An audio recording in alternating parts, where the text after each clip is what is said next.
Hello अस्सलाम वालेकुम dear friends, welcome to my channel CSS PMS village. Dear friends, उम्मीद करता हूँ आप सब खैरियत से होंगे। डियर फ्रेंड्स, ये पार्ट हमारा है पार्ट 3 और इससे पहले पार्ट 1 एंड पार्ट 2 हम कवर कर चुके हैं। पार्ट 1 में मैंने समरी के बारे में बताया है कि जो समरी हमने की थी इलेक्शंस एक्ट के चैप्टर 1 एंड 2। तो उसके बाद फिर पार्ट 2 में हमने MCQs देखे थे। पार्ट जो है हमने 2 में जो MCQs देखे थे वो चैप्टर 1 के देखे थे। अभी हम देखने जा रहे हैं इलेक्शंस एक्ट चैप्टर 2, उसके भी MCQs और इसकी समरी जो है मैंने पहले पार्ट में कवर कर दी है। आप लोगों से ये रिक्वेस्ट है और रिकमेंडेशन है कि पहले समरी देख लें, ठीक है, उसके बाद MCQs देखें तो आपके कॉन्सेप्ट बहुत अच्छे हो जाएंगे। Without wasting any time let's begin. हमारे पास पहला जो MCQs है चैप्टर 2 में से वो है who regulates the procedure of the election commission, ठीक है। तो इसका सही आंसर है the election commission of Pakistan, वो खुद इसको रेगुलेट करती है। हम डायरेक्ट जो है वो ऑप्शन के पास जाएंगे जो कि सही आंसर होगा, बजाय इसके कि हम अदर ऑप्शंस डिस्कस कर लें, ठीक है। It's a wastage of time. बाकी अगर आप लोगों ने पढ़ना है, देखना है तो आप देख सकते हैं, ठीक है। मैंने डायरेक्ट करेक्ट ऑप्शन को हिट करना है, ठीक है। और नेक्स्ट हम चलते हैं, क्वेश्चन हमारे पास है 2, if there is difference of opinion among members. अच्छा, मेंबर्स जो हैं वो कितने हैं वो आप मुझे कमेंट सेक्शन में बताएंगे कि ECP के जो मेंबर्स हैं वो कितने हैं, ठीक है। विच प्रीवेल्स, ठीक है। तो इसका जो सही आंसर होगा opinion of majority of members. जो मेजॉरिटी होगी वही ओपिनियन माना जाएगा किसी भी मैटर में जो कि रिफर्ड किया गया होगा इलेक्शन कमीशन को, या इलेक्शन कमीशन ने खुद रिफ़र किया होगा अपने 100 मोटो नोटिस के तौर पे। 100 मोटो नोटिस जो है वो ये है कि इलेक्शन कमीशन खुद जो है हाई कोर्ट्स के पावर रखते हैं, ठीक है। तो किसी भी इशू के ऊपर किसी भी पोलिंग प्रोसेस को नल एंड वाइड भी करा दे सकती है, ठीक है। तो इसमें हम जो देखेंगे सही ऑप्शन होगा opinion of majority of members, ठीक है। नेक्स्ट हमारे पास थर्ड क्वेश्चन है, 4 members attend and equally divided, ठीक है, 2 + 2, ठीक है। The matter shall be placed before full commission. अच्छा, फुल कमीशन में क्या होगा? फुल कमीशन में एक चेयरमैन भी शामिल हो जाएगा, ठीक है। तो टोटल कितने हो गए? 5 हो गए, ठीक है। नेक्स्ट हम चलते हैं, क्वेश्चन हमारे पास 4 है, the term member of the commission includes, ठीक है, द कमिश्नर एज वेल, ठीक है। The term member of the commission includes commissioner as well. तो डियर फ्रेंड्स, आप मुझे बताएंगे, अब यहाँ से क्लियर हो गया है कि टोटल कितने मेंबर्स होते हैं, ठीक है, 5। नेक्स्ट हमारे पास है question 5, if 3 members attend and differ, ठीक है, 3 members attend and differ, opinion उनका डिफ़र हो जाता है, matter is placed before full commission, ठीक है, जो कि 5 के ऊपर मुश्तमिल होती है, ठीक है, 5 मेंबर्स के ऊपर। नेक्स्ट हमारे पास है, directions of commission are enforceable as if issued by, ठीक है। इलेक्शन कमीशन ऑफ पाकिस्तान के जो भी डायरेक्शंस हैं, इंस्ट्रक्शंस हैं, ठीक है, वो ऐसे इन्फोर्स होंगे, ऐसे लागू होंगे जैसे कि वो डायरेक्शंस कहाँ से आए हैं? हाई कोर्ट से, ठीक है। तो हाई कोर्ट के जो पावर्स हैं और इलेक्शन कमीशन के पावर्स हैं वो इक्विवेलेंट है, ठीक है। नेक्स्ट हमारे पास है, कमीशन में issue orders for doing complete justice in matters pending, ठीक है। ये भी आपके चैप्टर 2 में है, सेक्शन गालबन 6 में है या 7 में है, वो देख लीजिएगा आप, ठीक है। नेक्स्ट हमारे पास है, commissions directions for documents discovery are, कि किसी भी डॉक्यूमेंट को मंगवाना हो, किसी भी पर्सन को मंगवाना हो, ठीक है, उसके जो डायरेक्शंस होंगे वो कैसे होंगे? Enforceable as high court order, ठीक है। जैसे कि हाई कोर्ट बुलवाती है किसी पर्सन को या किसी डॉक्यूमेंट्स को या किसी एविडेंस के लिए जो डायरेक्शन देती है, ऑर्डर देती है, तो इक्विवेलेंट होंगे वही direction as election commission of Pakistan direction. Next हमारे पास है क्वेश्चन 9। डिफरेंस, ये वीडियो थोड़ी लंबी हो जाएगी तो इसलिए हम थोड़ा फास्ट चलेंगे। If no provision exist for purpose who directs, ठीक है, कमीशन में डायरेक्ट अथॉरिटी, ठीक है। तो उसके लिए इलेक्शन कमीशन जो है अपने पावर्स डेलीगेट करती है। जब पावर्स डेलीगेट हो जाते हैं तो वो इलेक्शन कमीशन के जो बिहाफ पे वो पर्सन, ठीक है, वो क्या करता है, डायरेक्ट करता है। नेक्स्ट हमारे पास MCQs है 10 कमीशन ऑर्डर्स। यहाँ से कमीशन से मुराद है ना इलेक्शन कमीशन, ठीक है। कमीशन ऑर्डर्स एग्जीक्यूटेड ना, commission orders executed same as orders of high court, ये हम ऊपर देख के आए हैं। Who must render assistance to commission, के कौन जो है वो हेल्प कर सकता है या असिस्टेंस दे सकता है इन लीगल वे, तो वो है all executive authorities in federation and provinces, ठीक है, ऑल अथॉरिटीज़, ठीक है, डिस्ट्रिक्ट एडमिनिस्ट्रेशन, पुलिस और जो भी हैं, even law enforcement agencies. Next हमारे पास हैं question 12, commissioner may require any person to perform functions और रेंडर असिस्टेंस, ठीक है, किसी भी पर्सन को बुला सकता है, ठीक है, और उनसे वो काम ले सकता है, कौन, कमिश्नर, ठीक है। पोस्टिंग ट्रांसफ़र ऑफ ऑफिशियल्स, कौन से ऑफिशियल्स, जो कि फेडरेशन से लिए गए हैं, प्रोविंसेस से लिए गए हैं, प्रोविंशियल गवर्नमेंट से, फेडरल गवर्नमेंट से लिए गए हैं।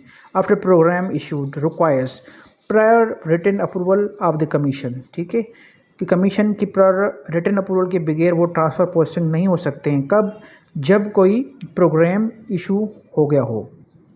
नेक्स्ट हमारे पास है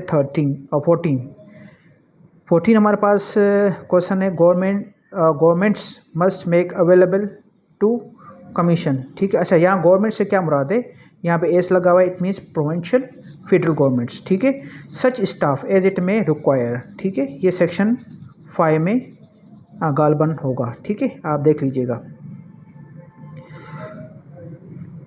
नेक्स्ट हमारे पास है 15 क्वेश्चन है, if commission uses judicial officers, ठीक है, जो कि जजेस हैं, डिस्ट्रिक्ट एंड सेशन जजेस हैं, ठीक है, तो requires consultation with chief justice of concern high court, ठीक है, वो कंसल्टेशन किया जाएगा, कमीशन जो है कंसल्टेशन करेगी किससे, चीफ जस्टिस से of concern high court. For example अगर पंजाब में जो हैं वो जजेस रिक्वायर्ड हैं, तो लाहौर हाई कोर्ट, जो Punjab high court Lahore high court है, उसके चीफ जस्टिस से वो कंसल्टेशन करके वो जजेस और जुडिशल ऑफिसर्स लिए जाएंगे for the conduct of elections. Next हमारे पास है commission may authorize powers to commissioner, members और ऑफिसर्स ऑफ कमीशन, ये डेलीगेशन है, ये सेक्शन 4 है और 5 है, देख लीजिएगा इसमें। नेक्स्ट हमारे पास है who appoints officers and staff for commission, तो इसका सही आंसर है the commissioner. Benches constituted must include 2 और मोर मेंबर्स, ठीक है, 2 या 2 से ज़्यादा मेंबर्स जो है वो का बेंच का हिस्सा होंगे। नेक्स्ट हमारे पास क्वेश्चन है bench decision is deemed commission decision except when, ठीक है, तो इसके ये ऑप्शंस हैं, तो आप देख लीजिएगा। हम करेक्ट ऑप्शन पे देखते हैं क्या है, there is difference of opinion, ठीक है, इसका क्या है कि bench decision is deemed commission decision except when, ठीक है, there is difference of opinion, if bench differs in opinion matter is placed before full commission, ये हम ऊपर भी देख के आए हैं। कमीशन में रिक्विजिट व्हीकल्स और प्रॉपर्टी और वेसल, ठीक है, for moment of election material, तो वो transporting ballot boxes, election material और ऑफिसर्स, ठीक है, उनके लिए कमीशन रिक्विजिट करती है व्हीकल्स के लिए या वेसल्स के लिए टू द कंसर्न गवर्नमेंट, ठीक है, विथ कंपनसेशन। नेक्स्ट हमारे पास है can vehicle used by candidate be requisitioned, ठीक है, तो इसका आंसर है नो, प्रोहिबिटेड बाय लॉ। किसी भी कैंडिडेट, किसी पॉलिटिकल पार्टी की कैंडिडेट अगर हैं, उसके पास जो है वो व्हीकल है, क्या वो यूज़ हो सकती है इलेक्शंस मटेरियल को ट्रांसपोर्ट करने के लिए, तो इट इज़ बिग नो, ठीक है। नेक्स्ट हमारे पास है compensation for requisitioned vehicle based on local prevailing fares and rates. अच्छा, local prevailing fares and rates से मुराद क्या है कि जो उस सूबे के रेट्स होंगे, ठीक है, जो गवर्नमेंट डिसाइड करती है, ठीक है, फेयर्स एंड रेट्स, तो वो उसके बेस पे कंपनसेशन दिया जाएगा। नेक्स्ट हमारे पास है 24 aggrieved owner must apply for arbitration within 30 days. ठीक है, किसको अप्लाई करेगा? ये फेडरल गवर्नमेंट, अगर फेडरल गवर्नमेंट से लिए गए हैं या प्रोविंशियल गवर्नमेंट, अगर वो पर्सन जो है, जो वो ओनर है, वो उससे जो गाड़ी ली गई है वो किसने ली है, प्रोविंशियल गवर्नमेंट ने ली है या फेडरल ने ली है, तो वो उसको लिखेगा 30 डेज़ में। ठीक है, अगर उसके जो रेट्स जो है वो उसकी सेटिस्फेक्शन के मुताबिक नहीं है तो तब। नेक्स्ट हमारे पास हैं authorized officer may take position using reasonable force including police. ठीक है, जो अथोराइज पर्सन है, अच्छा ये अथोराइज पर्सन कौन है, ये डेफिनेशंस में गिवन है। ठीक है, इसका सही आंसर क्या होगा? Reasonable of force including police. Commission may stop polls if. ठीक है, तो इसका जो सही आंसर बनेगा large scale malpractices, illegalities, irregularities, prevent fair conduct. ठीक है, यहाँ जो वोमेन टर्न आउट होगा वो लेस देन 10% होगा तब। ठीक है, और बाकी जो माल प्रैक्टिसेस होंगे वो आगे हम पढ़ेंगे कौन कौन सी होती हैं माल प्रैक्टिसेस। बहुत इंपॉर्टेंट चैप्टर है आगे, मेरे ख्याल में 8वां चैप्टर है इलेक्शन एक्ट का, वो देखेंगे आगे। ठीक है, commission may review officers order including rejection of ballot paper. ठीक है, नेक्स्ट हमारे पास है commission ensures elections are conducted honestly, justly, fairly, in accordance with the law. ठीक है, तो इसका सही आंसर बनेगा डी। नेक्स्ट हमारे पास है commission can issue instructions when it deems necessary for fair elections. Fair election के लिए जब महसूस हो तो वो इंस्ट्रक्शंस इशू करती है election commission of Pakistan, which is not commission power in section 8। ठीक है, सेक्शन 8 है, ये मैंने समरी में बताया डिटेल उसकी, वो समरी जो है वो मेरे प्रीवियस जो पार्ट है पार्ट 1 उसमें आप देख सकते हैं। तो इसका जो सही आंसर होगा अमेंड कॉन्स्टिट्यूशन। ठीक है, ये पावर इलेक्शन कमीशन के पास नहीं है। ठीक है, यहाँ पे नॉट लफ्ज़ है। नेक्स्ट हमारे पास है 31 poll may be void if grave illegalities materially affect results. ठीक है, तो तब जो है वो पोल वाइड हो सकता है। ठीक है, किसी एक पोलिंग स्टेशन का या पूरी कॉन्स्टिट्यूंसी का। ठीक है, नेक्स्ट हमारे पास है women turn out under 10% presumes. ठीक है, तो इलेक्शन कमीशन क्या प्रिज्यूम करेगा? वोमेन रिस्ट्रेंड फ्रॉम वोटिंग, किसी भी हल्के में वोमेन को, खवातीन को रोका गया है वोटिंग से, तो ये हम जो है वो प्रिज्यूम्स किया जाएगा। और ये हम समझेंगे इसको कि वो 10% जो खवातीन ने वोट्स नहीं कॉन्स्टिट्यूट किए हैं या उससे कम हैं जो टोटल उसके वोट्स हैं, तो वो ये समझा जाएगा। ठीक है, तो इसके बेसिस पे वो पोल जो है उस कॉन्स्टिट्यूशन का या उस पोलिंग स्टेशन का नल एंड वाइड करा दिया जाएगा। नेक्स्ट हमारे पास है poll void commission shall call voters to recast votes in by election manner. ठीक है, तो वो बाई इलेक्शन मैनर कहलाएगा। नेक्स्ट हमारे पास है commission may void poll within how many days after publication, तो ये 60 डेज़ हैं। ठीक है डियर फ्रेंड्स, इसको आप काउंटर चेक ज़रूर कीजिएगा, ये सेक्शन जो है 9 में है।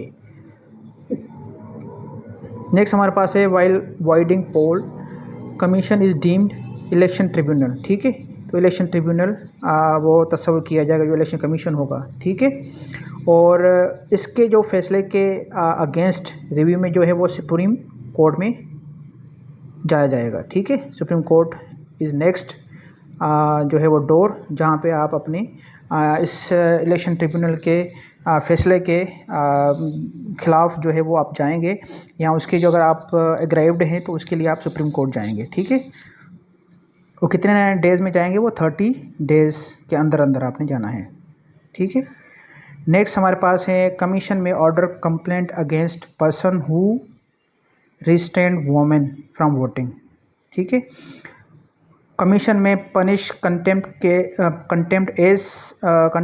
Cases same as high court, ठीक है। हाई कोर्ट के केसेस जैसे होते हैं ना, कंटेम्प्ट ऑफ हाई कोर्ट, जो कंटेम्प्ट ऑफ कोर्ट ऑर्डिनेंस है, ठीक है, वो 2003 उसके तहत वो डील किए जाएंगे।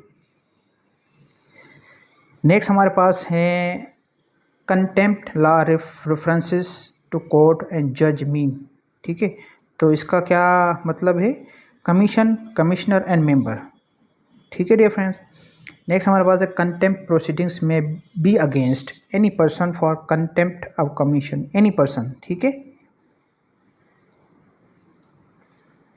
नेक्स्ट हमारे पास है section 10 gives commission judicial style enforcement powers. Judicial style means high court, ठीक हो गया। जज in contempt law refers to commissioner और मेंबर, ठीक है। जो जज होगा वो कमिश्नर या मेंबर होगा, ठीक है। नेक्स्ट हमारे पास है commission remuneration charged upon federal consolidated fund. जो भी इलेक्शन कमीशन के अखराजात हैं वो फेडरल कंसोलिडेटेड फंड से होते हैं। ये भी हमने देखा था सेक्शन 10 और यहाँ 11 में, ठीक है, ऑफ चैप्टर 2, क्योंकि ये सारी जो MCQs हम डील कर रहे हैं वो चैप्टर 2 के कर रहे हैं only. Commissioners financial powers subject to audit and applicable laws. Commissioner may create post within rules and approved budget, ठीक है, इससे बियॉन्ड वो नहीं क्रिएट कर सकता post. Expenses controlled under audit and applicable laws. Next हमारे पास है फंड रेफरेंस इस आर्टिकल 81। ये आर्टिकल से क्या मुराद है, कॉन्स्टिट्यूशन का, ठीक है डियर फ्रेंड्स। ये डेफिनेशन में भी गिवन है। Commission trains election officials including deputed judiciary, ठीक है, जो जजेस हैं उनको भी कौन ट्रेन करता है, इलेक्शन कमीशन ट्रेन करता है अकॉर्डिंग टू सेक्शन जो हमने समरी में देखा था वो 12, ठीक है। नेक्स्ट हमारे पास है awareness programs promote participation by women, non Muslims, disabled persons, transgenders and minorities, ठीक है। नॉन मुस्लिम्स जो हो यहाँ पे लिखे हैं, नॉन मुस्लिम्स माइनॉरिटीज़, तो उनकी पार्टिसिपेशन को इंश्योर करने के लिए अवेयरनेस प्रोग्राम्स किए जाते हैं, ठीक है। और ये भी सेक्शन 12 में गिवन है। Commission advises authorities on electoral laws and best practices, ठीक है। अथॉरिटी से क्या मुराद है ये आप डेफिनेशन में देख आए हैं, ठीक है, मेरे प्रीवियस वीडियो में पार्ट 2 में।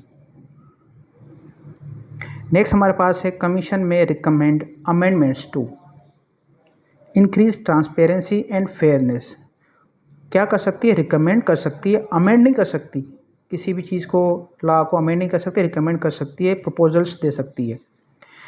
Addition of special groups in awareness by elections, second amendment act 2023, ठीक है। तो ये अमेंड किया गया है, ठीक है। तो ये वहाँ से MCQs बनाए, second amendment. Commission establishes RMS, इसका फुल फॉर्म क्या है, रिजल्ट मैनेजमेंट सिस्टम, ठीक है। किस लिए ये कायम किया जाता है, counting, tabulation, compilation, transmission and publication के लिए, ठीक है। ये सेक्शन 13 में गिवन है। Presiding officer must take snapshot and send electronically when possible, ठीक है। ये प्रिजाइडिंग ऑफिसर, तो मेन जो रिजल्ट ट्रांसमिशन का प्रोसेस स्टार्ट होता है वो प्रिजाइडिंग ऑफिसर पोलिंग स्टेशन से होता है, उसके बाद फिर वो RO के पास आता है। नेक्स्ट हमारे पास है results incomplete by 2 AM RO must, RO means returning officer, ठीक है। जो मेन इलेक्शन कंडक्ट करवाता है ऑफिसर, वो रिटर्निंग ऑफिसर होता है RO, ठीक है। उससे ऊपर होता है DRO, ठीक है। तो इसका सही आंसर बनेगा send provisional results when with reasons in writing, ठीक है। रीज़न लिखेगा कि भाई क्यों नहीं अभी तक रिज़ल्ट जो है वो मिली है, रात के 2 बज चुके हैं।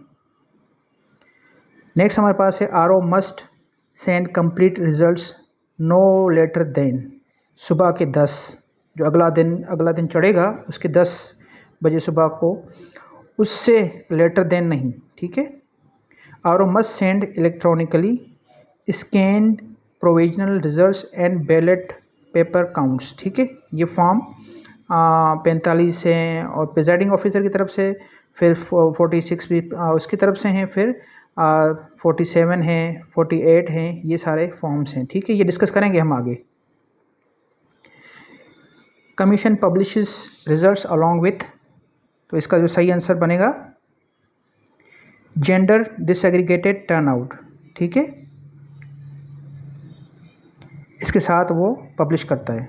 नेक्स्ट हमारे पास है action plan must be prepared at least 4 months before general election, ठीक है। एट लीस्ट यहाँ पे वर्ड एक्ट में गिवन है, इससे ज़्यादा मीन्स के कम से कम 4 और ज़्यादा से वो उसकी लिमिट नहीं है, ठीक है। Which not in action plan list, एक एक्शन प्लान है जो लिस्ट है वहाँ में गिवन है, वहाँ पे ए से लेकर एम तक, ठीक है। तो उसमें कौन सी चीज़ जो है वो नहीं है, डिलिमिटेशन है, ट्रेनिंग ऑफिशियल्स है, आरएमएस इस्टेब्लिशमेंट है, ठीक है, मॉनिटरिंग है, और उसके अलावा अपॉइंटमेंट ऑफ लोकल मेयर्स, ये वहाँ पे गिवन नहीं है एक्शन प्लान में, ठीक है। ये सेक्शन 14 है, ठीक है, ये देख लीजिएगा। Action plan must address new technology अगर आ गई है तो वो एड्रेस करेगा, जैसे कि सेक्शन 94 और 93 में भी हैं जो ओवरसीज़ के हवाले से, और कुछ पायलट प्रोजेक्ट्स किए गए हैं ईवीएम के हवाले से, ईवीएम इलेक्ट्रॉनिक वोटिंग मशीन के हवाले से, वो आगे पढ़ेंगे हम। तो वो न्यू टेक्नोलॉजी एड्रेस करेगा एक्शन प्लान भी, ठीक है। Post election review included in next annual report and published on the website, ठीक है। तो कितने दिन में ये करना है, वहाँ पे लिखा हुआ है 90 डेज़ में, ठीक है। और 90 डेज़ में वो जो रिपोर्ट है और वो इलेक्शन कमीशन जमा कराता है federal government and provincial government, और ये दोनों जो है फेडरल गवर्नमेंट नेशनल असेंबली में जमा कराती है वो रिपोर्ट, और प्रोविंशियल गवर्नमेंट प्रोविंशियल असेंबली में, ठीक है। उसके बाद फिर इलेक्शन कमीशन अपने वेबसाइट पे वो रिपोर्ट पब्लिश करती है। नेक्स्ट हमारे पास है security measures and monitoring are expressly included items, कौन से एटम्स जो कि एक्शन प्लान में हैं, उसमें ये एटम्स से कौन से मॉनिटरिंग भी है, सिक्योरिटी मेजर्स भी हैं। नेक्स्ट हमारे पास है complaint must be submitted with in 7 days, अच्छा कौन सी कंप्लेंट 7 days में, कोई भी ऑर्डर हुआ है तो उसके अगेंस्ट जो एग्राइव्ड पर्सन होगा वो 7 दिन में कंप्लेंट के अगेंस्ट में वो जमा कराएगा, ठीक है। नेक्स्ट हमारे पास हैं complaints exclude election dispute under article 225, ठीक है। आर्टिकल मीन्स कॉन्स्टिट्यूशन ऑफ 1973, ठीक है। उसके अलावा conduct violation, party discipline, training issues वो हो सकती हैं, ठीक है, ये नहीं। Commission may refer complaints to any authority से क्या मुराद है वो डेफिनेशन में हम देख के आए, deemed appropriate. Commission must pass orders with in 30 days, जो उसके ऑर्डर्स होंगे वो 30 दिन में देने होंगे। नेक्स्ट हमारे पास है कमीशन में act on it's on accord, ठीक है, सो मोटो जिसको कहते हैं हम। तो वो अपने जो फंक्शंस हैं, ड्यूटीज़ हैं, जो अपने फंक्शंस के अलावा ड्यूटीज़ हैं और इलेक्शन कंडक्ट हैं वो ऑन इट्स ऑन अकॉर्ड हैं, ठीक है, वो खुद मुख्तार है। Commission must publish complaint orders on इस वेबसाइट, ठीक है, ऑर्डर्स जो होंगे वो वेबसाइट पे पब्लिश करने होंगे। Commission must publish annual report with in 90 days after end of a year, ठीक है, ये हम ऊपर भी मैंने आप लोगों को बताया है। नेक्स्ट हमारे पास है गवर्नमेंट्स मस्ट ले report in assemblies with in 60 days of receipt के बाद 60 days में वो असेंबली में जमा करानी होती हैं report. After lying in house commission must publish report on website of election commission of Pakistan. Annual report covers all commission activities, ठीक है, सारी एक्टिविटीज़ जो भी हैं। नेक्स्ट हमारे पास है पब्लिशिंग रिपोर्ट ऑनलाइन इंश्योर्स, ठीक है। तो क्या क्यों करते हैं to ensure transparency and public access. Dear friends, उम्मीद करता हूँ आप लोगों को इस वीडियो में थोड़ा बहुत समझ आया होगा और कुछ चीज़ें आपकी अगेन रिपीट हुई होंगी, कुछ चीज़ें आप लोगों के लिए नई होंगी और समझ आई होंगी चीज़ें एमसीक्यूज़ के फॉर्मेट में। अगेन रिक्वेस्टिंग कि आप जो हैं वो समरी वाला पार्ट ज़रूर देखें और इससे जो है चैप्टर 1 जो पार्ट 2 में कवर किया है उसको भी ज़रूर देखें। मिलते हैं अगले वीडियो में for next summary and next videos on MCQs.